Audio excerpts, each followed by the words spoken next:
Let's get salty! Everyone, Zeddy here again today with a brand new video, and we are just a couple of days removed from the latest balance patch that has seen absolutely massive, ginormous shifts in the meta as Solid Alibi went to 3 and Lab Constructor went to 5. The main thing that has changed is Rogue, not nearly as good as it was before, and Mage, basically the exact same, but the meta has further developed since the last time we recommended decks, which is a few days ago, and I do want to include Wild decks, as Wild has changed considerably since the last time we recommended decks for Wild, which was like a week ago. So we're going to go over all the updated decks, 5 for standard, actually more like 7. I threw in some bonus ones, and 5 for Wild that you can take and reasonably expect to climb with, and then we'll resume our content as usual tomorrow, talking about, you know, maybe which of these cards you probably get nerfed, as we're still waiting for that real balance patch, right? Want to give you the best decks we can until that patch arrives. And as always, deck codes are in the description below, and if you enjoy the content on the channel and feel like I've earned your subscription, please hit that sub button down below. Give the video a like, it helps us out a ton. And while the dominant class on ladder, if you look at HS replay win rates across all ranks, it's Hunter. And yeah, Hunter's pretty good. Even at top legend, it does pretty well. And it's usually Hound Hunter, which I've got a more recent deck updated with some newer cards in here, like Observer of Myths, one always a bigger Jormonger, Titan Forge Traps, which is just an incredibly good card. You'll note that Speaker Stomper is showing up now in a lot of decks, including Hound Hunter, to try and disrupt the OTK mages, the OTK shamans, both of which we'll recommend, but it's one of the only ways to try to counteract that. It's not perfect, but it can do the trick. You can also just try and fill their hand with bananas, which could screw them over. You have the new Titan that I'm still waiting for the diamond in Agrimar, but overall, Hound's still an incredibly good card.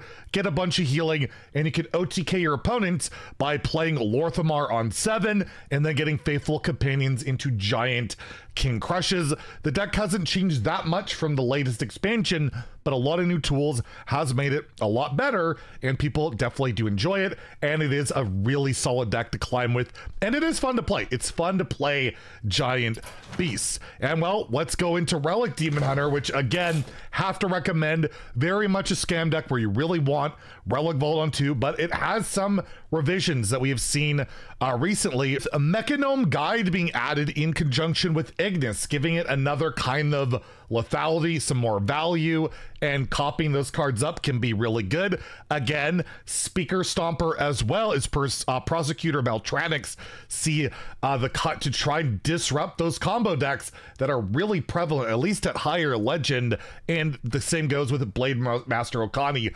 Again, just trying to stop the OTKs, as they're, at least the higher legend meta is really dictated by OTK Mage, OTK Shaman, and hence why if you follow me on Twitter, you see me getting pretty sassy about the OTK decks, as it's not the most fun to die in turns 5 and 6 and all of that, but this is a deck that could try and combat that, as well as cheat obscene mana with Relic of Dimensions, and hit a pretty good card in here, the new Titan Argus, which is pretty darn good. You'll even notice that Jotun isn't even in this list. You can run it, of course, if you have it, but this one is more about let's disrupt, let's not go for value for the most part, and maybe gain a bunch of armor and health with our Ignis if possible. Well, the 2 OTK decks, we might as well go over them because they're pretty darn good, and first being Sif Mage, the recently nerfed Sif Mage, and yeah, Alibi at 3, why not? Like, why not? It's just, it's a card that wasn't really about, you know, floating mana a lot. A lot of times you played it, you floated mana. It's still a good defensive card. It's a counter option against the OTK decks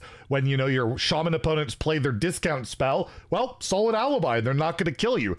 That's pretty good. Reverberations is absolutely disgusting, killing all the Titans. You have the new cards, of course, like Wisdom of Narganon, Narganon itself, where if this sticks around for like a turn, you Reverberations it, you can deal, you know, 20 damage possibly, which I did the other game against a Blood Decay, and it was disgusting. Sif, of course, the absolute ridiculous Malagos, basically, or better, sometimes for 6 mana, and this list is more about tempo, more about bodies on the board with double elemental inspiration if you want to run that. Some people cut that, don't run it at all, go more for the OTK plan. You can consider that, of course.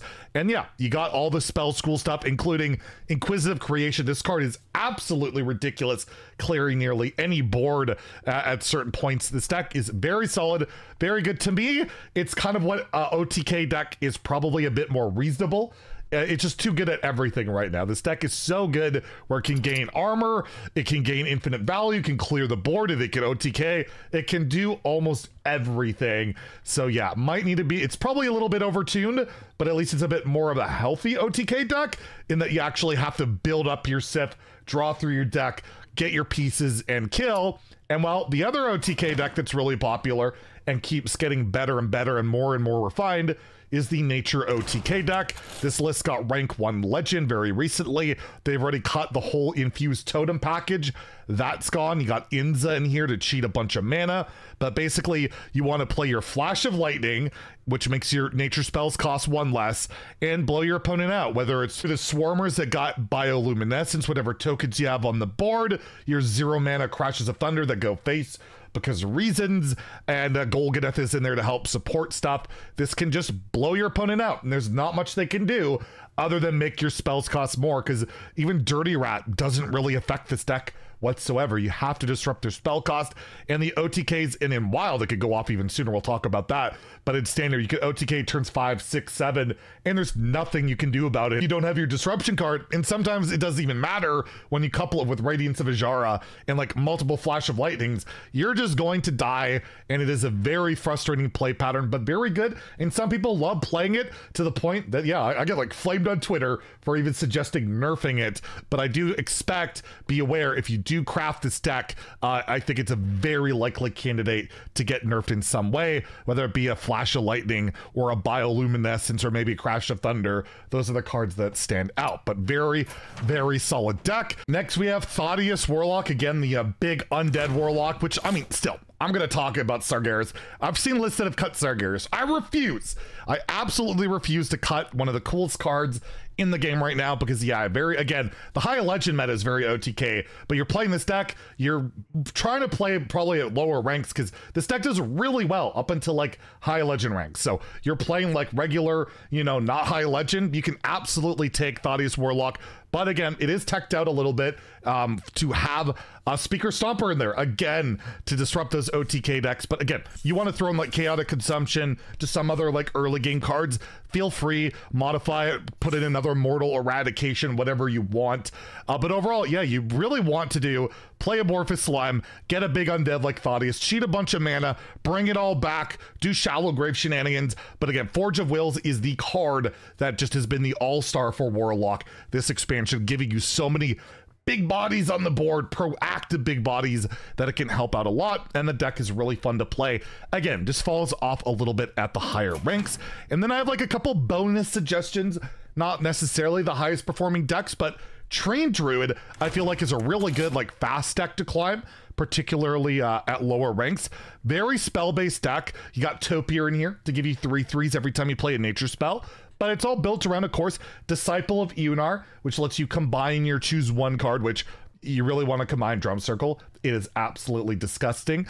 Getting those Treants, then buffing them up right away, giving them Taunt, and then you have Cultivation, which you can buff them up even more. You have decent early game, of course, with your Treants and your Forest Seedlings and all of that, and people have had success with the deck. It's not a high tier deck, but it takes that Treant Druid support that I think a lot of people could really enjoy. And also it's got Kiri in there. How bad? Okay, it's probably pretty bad if it's got Kiri, but the free recently buffed core set card makes a spot with Solar Eclipse, Lunar Eclipse, and all of that, and give it a go. You might have some success in overall one of the more cheaper options out there, with only like what, Topier and Disciple of Eonar being more of the expensive options.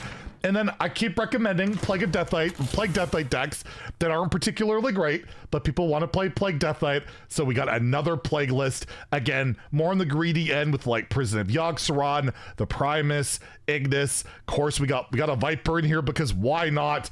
But overall, I just kind of keep throwing these lists out there because Plague Deathlight has been one of the more popular archetypes. But again, be warned, not particularly the most powerful of the bunch, but hey, it is pretty sweet. And then in regards to wild, I'm just putting the best wild decks that I've seen. I looked at the Tempo Storm meta wild snapshot they put out recently, as well as online, you know, Twitter and all that. Even Shaman seems to be kind of undisputed as the best deck. It got Ancient Totem, which is, you could play it on turn 1 with the hero power, really strong. You know, an extra body to buff up really quickly. You got Jam Session, which works really well with Wind Fury, and the new Titan. The new Titan Golganeth is incredible, even though it doesn't really have crazy synergies with even Shaman.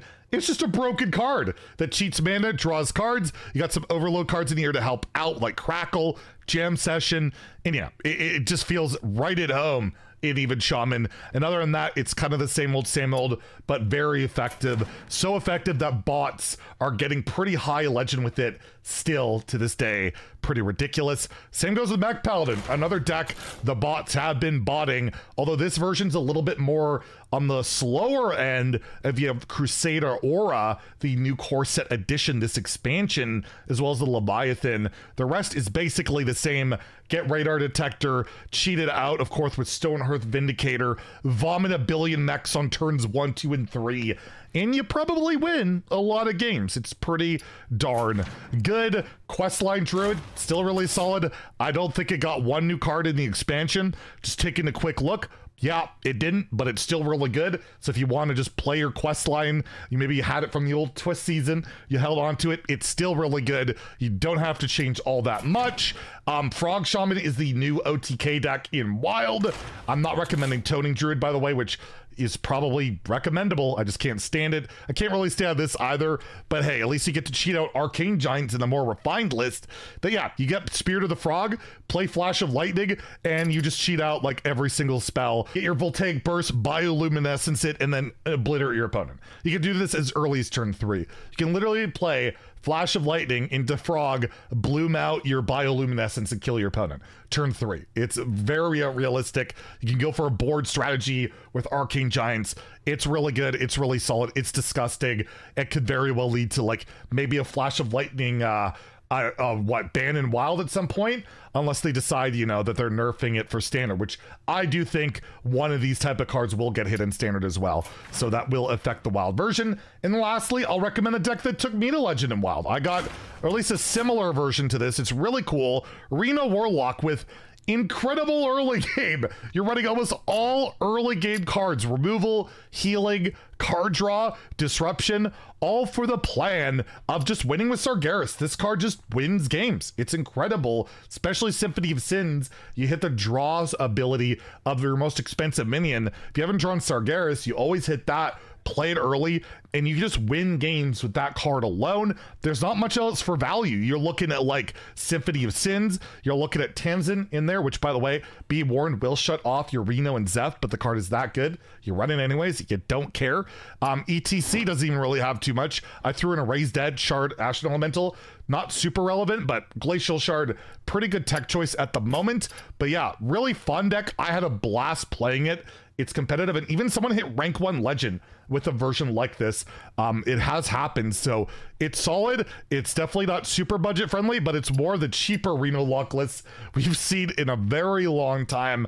So one I will definitely recommend, and hopefully that's the last deck recommendation video we'll have for a little bit.